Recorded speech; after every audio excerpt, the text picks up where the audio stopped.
I wanted to talk again about treat training.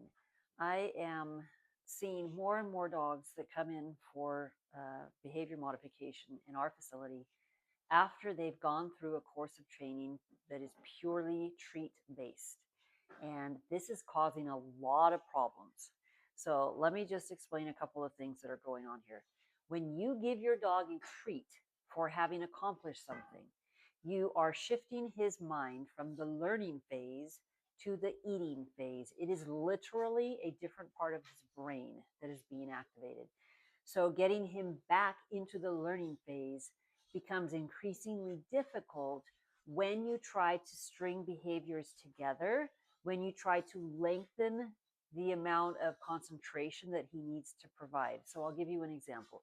If you're teaching a dog a heel position, and you use a treat to lure him into position, that's fine. We do that too. We use treats in certain ways, mainly as lures. So when we lure him into position, he follows the treat and then he is rewarded. Now, he might not be rewarded with the treat, but in the initial phases, he gets the treat for having accomplished the position. So we start him healing following the treat. Now, as we get further and further along, and as he progresses, we want to make sure that he can heal for a sustained period of time, not just 5 steps, not just 10 steps. We need him to heal. Now, here's the catch. If he's following the treat in order to accomplish that, then we're still luring him past the stage at which he actually learned what heal means. So now we are kind of holding him back. We need him to understand what the heel is and to comply with that, to do that and accomplish that, and then get a reward at the end of it. So that might mean that we could heal him for, 50 steps and then give him a treat. Okay, fair enough. I understand the logic there. But what I will tell you is if you are doing this with your dog for a sustained period of time over a variety of different obedience exercises, you are using the anticipation of that treat in a way that does not help the dog want to accomplish the task. What I mean by that is when he gets the treat, he is now concentrating on eating the treat. Now, hopefully, you are using very small, soft treats. So it's a teeny weeny amount of time it takes him to actually get the thing down. But if he's anticipating that, he's already focused on something other than yourself, you, the handler, you, the owner. What we want is a dog that's focused on the handler through the entire experience.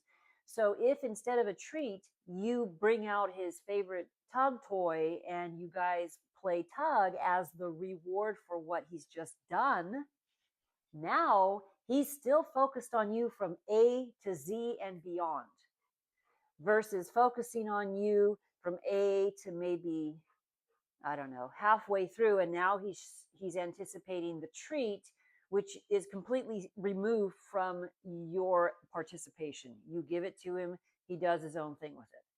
So you can kind of see with that description that what we're looking for is a dog that wants to work with us, for us, in conjunction with us, work together in a cohesive way. And the reward should also be something that brings us together. So it might be that you throw the ball, but he brings it back to you. Without you there to throw it, it's kind of a different exercise. So it's not that you have to only play tug with him. That's not the case. Some dogs aren't that interested in those toys. So then you can just rough him up with your hand, play physically with him without any toy or object in between you. But my point is, if you use the treat beyond the phase of luring the dog into a position, you are holding your training back from getting to that truly cohesive, engaged relationship with the dog. At the end of the day, treats can make dogs look super flashy because they'll follow that treat around, their noses up in the air. You can have them do circles or whatever you want. They will do that, assuming they are food motivated. Some dogs just don't care about treats, period. And then you've got to come at it a different way as well. But yes, the treats look flashy.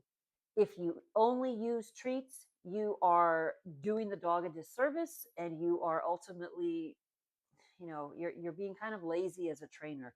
If you're a trainer watching this, hopefully you have alternative ways of rewarding your dogs for their behaviors. We don't need to keep feeding them treats like a Pez dispenser. We need dogs that work for us because they want to, because we've engaged with them so well and so enthusiastically and thoroughly over the course of their training periods. And if you're a trainer working with someone else's dog, that that's the reason they do what they do, not because at the end of it they get a little treat. Okay. So I would strongly recommend you try incorporating and emphasizing the play portion of your interactions with your dog so that you can then utilize that as your reward based system. And a lot of our clients, like I said, are people whose dogs have started down that road, and have found that it gets them to a point, and then their dogs are dependent on the treats. So if they don't happen to have them with them on any given outing, the dog doesn't pay any attention at all. And that's not a well-trained dog. That is a treat-trained dog who knows darn well when he needs to behave and when it doesn't matter, because it doesn't get him what he wants. So think about that. Find a good game to play with your dog as his reward, and implement that into your daily activities, and see if you notice a difference in his enthusiasm level and his compliance with what you're asking for. When the result and the reward is engagement with you, he's going to do leagues better. He's going to do exponentially better for you than if you're just handing out treats. So if you need help with this, please let us know, and let us also know how you succeed with it. I'd be curious to hear different stories about how well it works for you.